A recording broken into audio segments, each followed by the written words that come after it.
Hi എല്ലാവർക്കും സ്വാഗതം. ഒന്ന് ആലോചിച്ചു നോക്കിയേ, ഏകദേശം 80 വർഷം മുൻപുള്ള ഒരു മാസികയിൽ നിന്ന് ഇന്നത്തെ നമ്മുടെ ജീവിതത്തെക്കുറിച്ച് എന്തെങ്കിലും പഠിക്കാനുണ്ടാവുമോ? ഇന്ന് നമ്മൾ കൃത്യമായി അതാണ് ചെയ്യാൻ പോകുന്നത്. 1944-ലെ ഒരു പഴയ മാസികയുടെ താളുകളിലേക്ക് നമുക്ക് ഒരുമിച്ചൊന്ന് യാത്ര പോകാം. ഇപ്പൊ നമുക്കെന്ത് സംശയം വന്നാലും ഉടനെ ഗൂഗിളിൽ നോക്കാം, അല്ലേ? പക്ഷേ ഈ സ്മാർട്ട് ഫോണോ സോഷ്യൽ മീഡിയയോ ഒന്നുമില്ലാത്തൊരു കാലത്തെക്കുറിച്ച് ഒന്ന് ചിന്തിച്ചു നോക്കൂ. അന്ന് ആളുകൾ ഒരു ഉപദേശത്തിനായി, ഒരു വഴികാട്ടിക്കായി എങ്ങോട്ടായിരിക്കും തിരിഞ്ഞിട്ടുണ്ടാവാ? ഉത്തരമിതായിരുന്നു അഖണ്ഡജ്യോതി. അണയാത്ത ജ്വാല എന്ന പേര് തന്നെ എന്ത് ഭംഗിയല്ലേ! ഇത് വെറുമൊരു മാസികയായിരുന്നില്ല.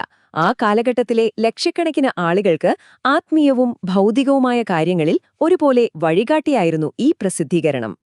അതെ, ഞാൻ പറഞ്ഞുവരുന്നത് എന്താണെന്ന് വെച്ചാൽ, ഇതൊരു സാധാരണ വാർത്തയോ കഥയോ പറയുന്നൊരു മാഗസിൻ ആയിരുന്നില്ല.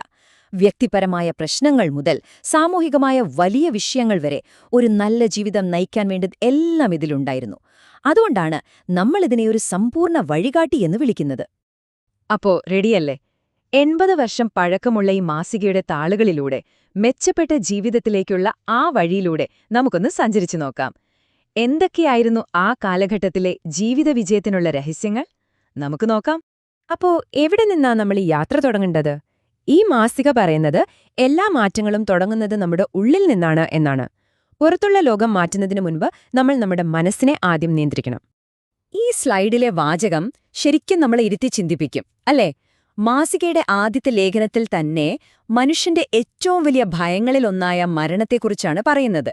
അവര് പറയുന്നത് ഭയം മരണത്തിലല്ല, മറിച്ച് മരണത്തെക്കുറിച്ച് നമ്മൾ ചിന്തിച്ചു കൂട്ടുന്ന കാര്യങ്ങളിലാണെന്നാണ്. അപ്പൊ ഈ ഭയങ്ങളെയൊക്കെ എങ്ങനെ മറികടക്കാം? മാസിക അതിനൊരുത്തരം മുന്നോട്ട് വയ്ക്കുന്നുണ്ട്. ഇച്ഛാശക്തി, അതായത് നമ്മുടെ മനസ്സിന്റെ ശക്തി അല്ലെങ്കിൽ വിൽപ്പവർ.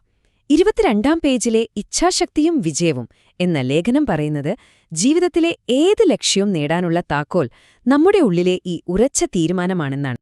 ഇച്ഛാശക്തിയെക്കുറിച്ച് പറയുമ്പോഴാണ് മറ്റൊരു പ്രധാനപ്പെട്ട ചോദ്യം വരുന്നത്. മനുഷ്യനിലെ ഏറ്റവും ശക്തമായ വികാരങ്ങളിലൊന്നായ ആഗ്രഹത്തെ അല്ലെങ്കിൽ കാമവാസനയെ എങ്ങനെയാണ് കൈകാര്യം ചെയ്യേണ്ടത്? 8-ാം പേജിലെ കാമവാസനയുടെ രൂപാന്തരം എന്ന ലേഖനം ഇതിന് വ്യക്തമായൊരു 3 സ്റ്റെപ്പ് ഫോർമുല നൽകുന്നുണ്ട്. ആഗ്രഹങ്ങളെ അടക്കിവെക്കുന്നതിനു പകരം അതിനെ ഒരു ഊർജ്ജമായി കാണുക. എന്നിട്ട് ആ ഊർജ്ജത്തെ കല, സാഹിത്യം അല്ലെങ്കിൽ ആത്മീയത പോലുള്ള ക്രിയേറ്റീവായ കാര്യങ്ങളിലേക്ക് വഴിതിരിച്ചുവിടുക. ഇത് കേൾക്കുമ്പോൾ ഇന്നത്തെ സൈക്കോളജി പറയുന്ന പല കാര്യങ്ങളുമായിട്ടൊരു സാമ്യം തോന്നുന്നില്ലേ? ശരി, അപ്പൊ നമ്മുടെ ഉള്ളിലെ ലോകം നമ്മൾ ഒരുവിധം ശരിയാക്കി. ഇനി അടുത്ത സ്റ്റെപ്പ് എന്താ? നമ്മൾ നേടിയെടുത്ത ഈ ആന്തരിക ശക്തിയെ സമൂഹത്തിൽ നല്ല മാറ്റങ്ങൾ വരുത്താൻ എങ്ങനെ ഉപയോഗിക്കാം? നമുക്ക് നോക്കാം. ഇവിടെയാണ് പുണ്യ സഹയോഗ് എന്ന ആശയം വരുന്നത്. അതായത് നമ്മൾ ചെയ്യുന്ന ഓരോ നല്ല കാര്യവും അത് നമുക്ക് മാത്രമല്ല മറ്റുള്ളവർക്കും സമൂഹത്തിനും കൂടി ഉപകാരപ്പെടണം. ഉദാഹരണത്തിന്, നമ്മളൊരു മരം നടുമ്പോൾ അത് നമുക്ക് സന്തോഷം തരും, പക്ഷേ അതിന്റെ തണലും ഫലങ്ങളും സമൂഹത്തിന് മൊത്തത്തിൽ ഗുണകരമാകും. ഈ സദ്ഗുണത്തെക്കുറിച്ച് പറയുമ്പോൾ അഹിംസ എന്ന വാക്ക് പറയാതെ നമുക്ക് മുന്നോട്ടു പോകാൻ പറ്റില്ല. നമുക്കെല്ലാവർക്കും അറിയാവുന്ന പോലെ അഹിംസ എന്നാൽ മറ്റൊരാളെ ദ്രോഹിക്കാതിരിക്കുക, അക്രമം ഒഴിവാക്കുക എന്നൊക്കെയാണ് അർത്ഥം. ഇത് ഇന്ത്യൻ തത്വചിന്തയുടെ ഒരു പ്രധാനപ്പെട്ട ഭാഗമാണ്. പക്ഷേ ഇവിടെ ഒരു കൺഫ്യൂഷൻ വരാം. അഹിംസ എന്ന് വെച്ചാൽ എല്ലാം സഹിച്ചും മിണ്ടാതിരിക്കുക എന്നാണോ? അഖണ്ഡജ്യോതിക്ക് ഇതിനെക്കുറിച്ച് വളരെ വ്യത്യസ്തമായൊരു കാഴ്ചപ്പാടാണ് ഉണ്ടായിരുന്നത്. ഇതൊന്ന് ശ്രദ്ധിച്ചു കേൾക്കണം. 14-ാം പേജിലെ ലേഖനം പറയുന്നത് നമ്മളെ ആക്രമിക്കാൻ വരുന്ന ഒരാൾക്കെതിരെ സ്വയം പ്രതിരോധിക്കുന്നത് അഹിംസയ്ക്കെതിരല്ല എന്നാണ്. അവരുടെ കാഴ്ചപ്പാടിൽ അഹിംസ എന്നാൽ ഭീരുത്വമല്ല, അനീതി കാണുമ്പോൾ പേടിച്ചു മാറി നിൽക്കുന്നതല്ല, മറിച്ച് അതിനെ ധൈര്യത്തോടെ നേരിടുന്നതാണ് യഥാർത്ഥ അഹിംസ. ഇതുവരെ നമ്മൾ സംസാരിച്ചത് വലിയ വലിയ ആശയങ്ങളെക്കുറിച്ചാണല്ലേ? പക്ഷേ ഇതൊക്കെ എങ്ങനെ നമ്മുടെ സാധാരണ ജീവിതത്തിൽ പ്രാവർത്തികമാക്കും? അതിനുവേണ്ടി മാസിക നൽകിയ ചില പ്രാക്ടിക്കൽ ടൂൾസ് എന്തൊക്കെയാണെന്ന് നോക്കാം. അഖണ്ഡജ്യോതി ശരിക്കും ഒരു കംപ്ലീറ്റ് ടൂൾ കിറ്റ് തന്നെ വായനക്കാർക്ക് നൽകിയിരുന്നു. എല്ലാ ദിവസവും ചൊല്ലേണ്ട മന്ത്രങ്ങൾ, മനസ്സിന് ശാന്തത കിട്ടാനുള്ള സംഗീതം, സാധാരണ അസുഖങ്ങൾക്കുള്ള ചില ഒറ്റമൂലികൾ, പിന്നെ സമൂഹത്തിൽ എങ്ങനെ പെരുമാറണം എന്നതിനെക്കുറിച്ചുള്ള നിയമങ്ങൾ വരെ അതിലുൾപ്പെട്ടിരുന്നു. ഉദാഹരണത്തിന് ഗായത്രി സാധന, അതായത് ഗായത്രി മന്ത്രം എങ്ങനെ ശരിയായി ചൊല്ലണം, അതിന്റെ രീതികൾ എന്തൊക്കെയാണ് എന്നതിനെക്കുറിച്ച് വളരെ വിശദമായ നിർദ്ദേശങ്ങൾ ഇതിലുണ്ടായിരുന്നു. ഇത് ആത്മീയ ഊർജം കൂട്ടാനും മനസ്സ് ശുദ്ധീകരിക്കാനും സഹായിക്കുമെന്നാണ് അവർ വിശ്വസിച്ചിരുന്നത്.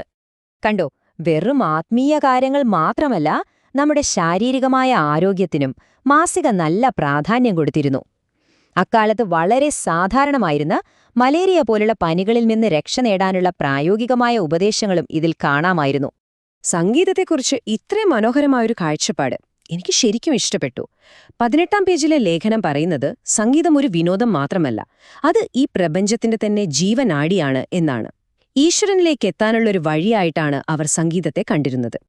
അപ്പോ ഇത്രയും കാര്യങ്ങൾ അറിഞ്ഞ സ്ഥിതിക്ക് എന്താണ് ഈ 80 വർഷം പഴയ മാസികയുടെ കാതലായ സന്ദേശം? ഈ എല്ലാ ഉപദേശങ്ങളുടെയും ആകെത്തുക എന്താണ്? ഇതിന്റെ സന്ദേശം വളരെ ലളിതമാണ്, പക്ഷെ വളരെ ശക്തവുമാണ്. ആദ്യം ഉള്ളിലേക്ക് നോക്കുക, അവിടെ ശക്തിയും സമാധാനവും കണ്ടെത്തുക. എന്നിട്ട് ആ ശക്തി ഉപയോഗിച്ച് പുറത്തേക്ക് പ്രവർത്തിക്കുക. അതായത് മറ്റുള്ളവരെ സേവിക്കാനും നല്ല കാര്യങ്ങൾ ചെയ്യാനും ആ ശക്തി ഉപയോഗിക്കുക. ചുരുക്കി പറഞ്ഞാൽ സ്വയം നന്നാക്കുന്നതിലൂടെ ലോകത്തെ നന്നാക്കൂ. അഖണ്ഡ ജ്യോതി 1944-ലെ തലമുറയ്ക്കൊരു വഴികാട്ടിയായിരുന്നു. ഇത് നമ്മളെ വളരെ പ്രധാനപ്പെട്ടൊരു ചോദ്യത്തിലേക്കാണ് കൊണ്ടെത്തിക്കുന്നത്. അതിവേഗം മാറിക്കൊണ്ടിരിക്കുന്ന ഈ ഡിജിറ്റൽ യുഗത്തിൽ നമ്മുടെ വഴികാട്ടികൾ ആരൊക്കെയാണ്? അറിവിനും ഉപദേശങ്ങൾക്കുമായി നമ്മൾ ഇന്ന് എങ്ങോട്ടാണ് നോക്കുന്നത്? ഇതൊന്ന് ആലോചിച്ച് നോക്കേണ്ട കാര്യമല്ലേ?